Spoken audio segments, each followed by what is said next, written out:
Tugas seorang penulis itu tidak selesai ketika dia selesai menulis. Setelah dia menulis, dia harus meninjau ulang apa yang dia buat. Ini adalah proses untuk memisahkan antara hal-hal yang dilakukan secara kreatif dengan hal-hal yang dilakukan secara logis.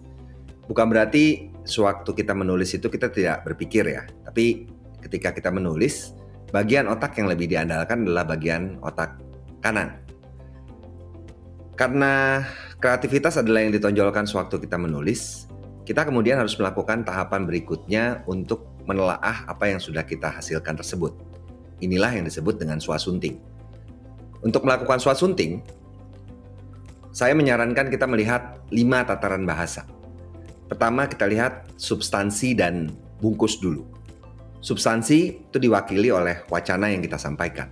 Sewaktu kita menulis, kita akan menyampaikan sesuatu. Dan sesuatu itu berasal dari gagasan atau pikiran kita. Gagasan atau pikiran kita biasanya merupakan suatu hal yang kompleks. Sewaktu kita menulis, kita harus menertibkan itu. Jadi inilah landasan pertama yang kita nilai. Kita melihat wacana secara utuh. Wacana adalah kesatuan bahasa yang paling lengkap yang dinyatakan dalam bentuk tulisan atau dalam bentuk ujaran. Ini yang kita perhatikan. Kita melihat ketersambungan antara bagian awal, bagian isi atau bagian utama, dan bagian akhir. Kerap kali saya menemukan suatu tulisan yang tidak nyambung antara bagian awal, bagian tengah, dan bagian akhir. Ini disebut dengan koherensi wacana. Selanjutnya, tulisan itu dibagi menjadi bagian-bagian yang lebih kecil. Ini disebut dengan paragraf. Paragraf merupakan perwujudan dari satu gagasan yang biasanya itu ditempatkan pada kalimat pertama atau kalimat terakhir dalam satu paragraf. Ketika gagasan utama kita letakkan pada bagian akhir, itu disebut paragraf induktif, sedangkan ketika kita letakkan gagasan utama itu pada bagian awal, itu disebut paragraf deduktif. Nah, ini yang perlu kita perhatikan. Kemudian kita juga perlu memperhatikan hubungan antar kalimat di dalam paragraf tersebut. Biasanya kita akan memerlukan alat-alat kohesi. Alat kohesi ini bentuknya berupa konjungsi, seperti dengan demikian, jadi, sebaliknya. Itu adalah alat-alat kohesi yang digunakan dalam bentuk konjungsi. Lalu ada alat lain seperti referensi. Hal tersebut, tersebut itu sudah disebutkan pada kalimat sebelumnya.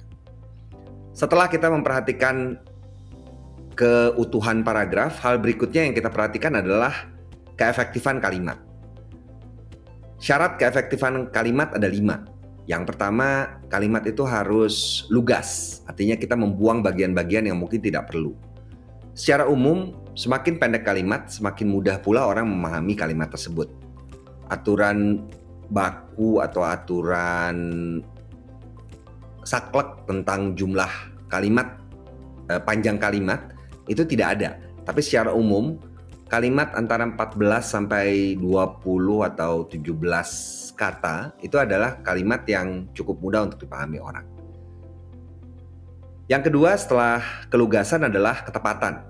Suatu kalimat itu harus tepat menggambarkan apa yang ingin disampaikan oleh sang penulis.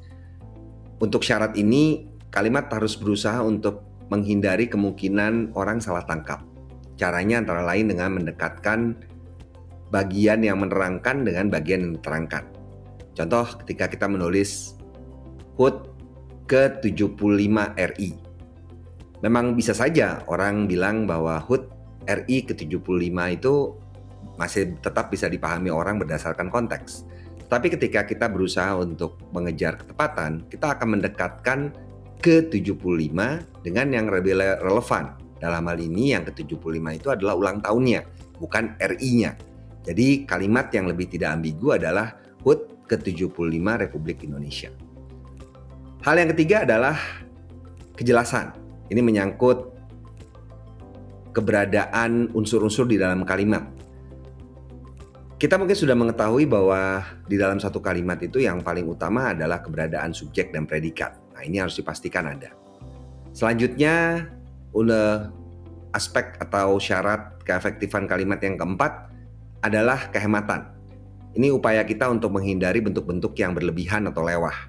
Dan yang terakhir, kalimat yang efektif adalah memperhatikan unsur atau aspek kesejajaran. Ini bagaimana kita menyatukan atau membentuk kalimat dengan menggunakan bentuk-bentuk yang sejajar. Kalau sudah pakai kata kerja, ya semuanya itu kata kerja dalam satu daftar. Setelah kita melihat kalimat, hal berikutnya yang kita perhatikan adalah kata. Nah, kata ini yang kita lihat adalah bagaimana kita memperhatikan ketepatan dan keserasian kata. Ketepatan artinya makna yang digunakan tepat sesuai dengan apa yang kita inginkan. Lalu keserasian itu artinya sesuai dengan konteks kalimat yang kita gunakan. Terakhir, kalau keempat elemen tadi mulai dari wacana, paragraf, kalimat sampai dengan kata itu adalah menyangkut urusan substansi. Hal berikutnya yang kita perhatikan sewaktu melakukan swastunting adalah ejaan. Ejaan ini seperti saya bilang tadi, ini bungkus sebenarnya. Tetapi substansi yang bagus, kalau tidak dibungkus dengan baik, orang pun akan malas untuk membacanya. Nah, ini 5 tataran bahasa yang kita perhatikan sewaktu kita melakukan swastunting. Kita mulai dari substansi utama, kita perhatikan wacana, lantas kalaupun tadi saya berurutan ya, cuma setelah wacana saya pikir kita memperhatikan ejaan dulu, jadi substansi umum dan bungkus langsung kita perhatikan, baru selanjutnya kita menukik pada hal yang lebih mendetail, yaitu paragraf, kalimat, dan terakhir kata. Ikuti Nara Bahasa di media sosial lainnya dengan nama pengguna Nara Bahasa.